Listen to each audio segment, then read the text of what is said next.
हरे कृष्णा, राधे राधे। भक्तों, जैसा कि आप सभी जानते हैं कि सनातन धर्म में एकादशी तिथि जगत के पालनहार भगवान विष्णु और मां लक्ष्मी को समर्पित है। वर्ष में कुल 24 एकादशी तिथि होती हैं। एकादशी तिथि पर सच्चे मन से श्रीहरि और मां लक्ष्मी की उपासना और अन्नधन का दान करने से इंसान को जीवन में अन्न और धन की कमी का सामना नहीं करना पड़ता है। हर साल पौष माह में सफला एकादशी मनाई जाती है। पंचांग के अनुसार इस साल पौष माह के शुक्ल पक्ष की एकादशी तिथि की शुरुआत 25 दिसंबर को रात 10:29 पर होगी। वहीं एकादशी तिथि का समापन 27 दिसंबर को रात 12:43 पर होगा। ऐसे में 26 दिसंबर को सफला एकादशी व्रत किया जाएगा। आइए अब सुनते हैं सफल एकादशी की कहानी और बाद में सुनिए एकादशी माता की आरती। बोलो विष्णु भगवान की जय। महाराज युधिष्ठिर ने पूछा, हे जनार्दन, पौष कृष्ण एकादशी का क्या नाम है? उस दिन कौन से देवता का पूजन किया जाता है और उसकी क्या विधि है? कृपया मुझे बताएं।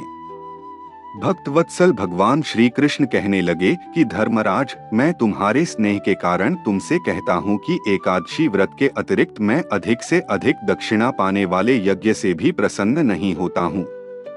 अत इसे अत्यंत भक्ति और श्रद्धा से युक्त होकर करें।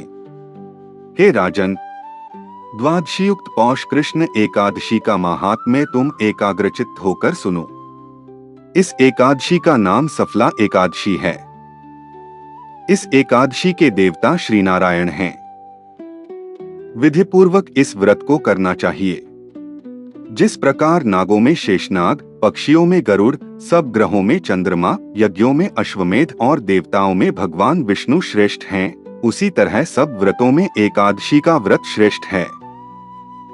जो मनुष्य सदैव एकादशी का व्रत करते हैं, वे मुझे परम प्रिय हैं। अब इस व्रत की विधि कहता हूँ।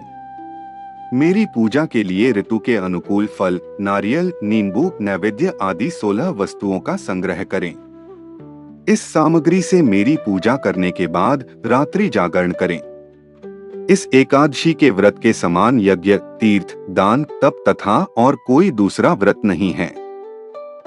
5000 वर्ष तप करने से जो फल मिलता है, उससे भी अधिक सफला एकादशी का व्रत करने से मिलता है।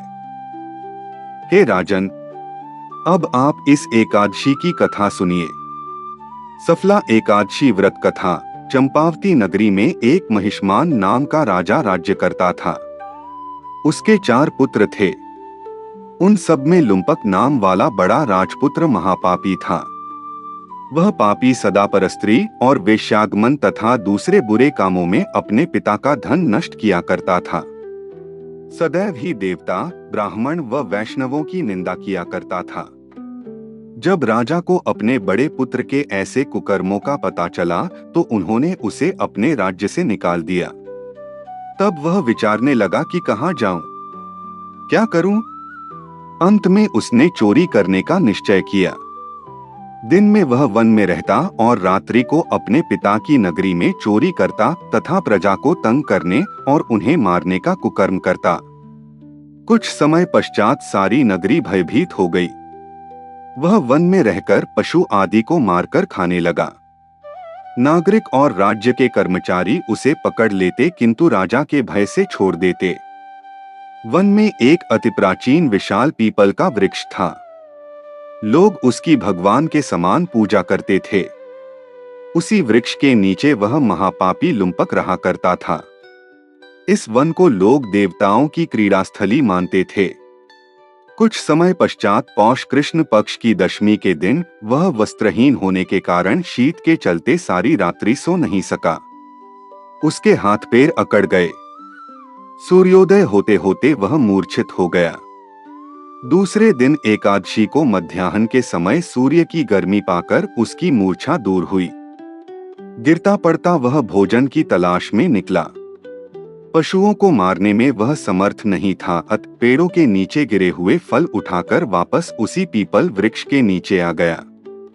उस समय तक भगवान सूर्य अस्त हो चुके थे।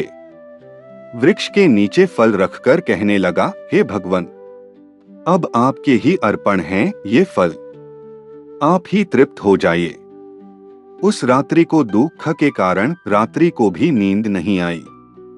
उसके इस उपवास और जागरण से भगवान अत्यंत प्रसन्न हो गए और उसके सारे पाप नष्ट हो गए।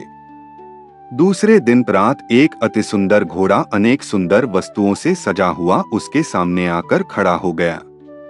उसी समय आकाशवाणी हुई कि हे राजपुत्र, श्री नारायण की कृपा से तेरे सब पाप नष्ट हो गए हैं। अब तू अपने पिता के पास जाकर राज्य प्राप्त कर।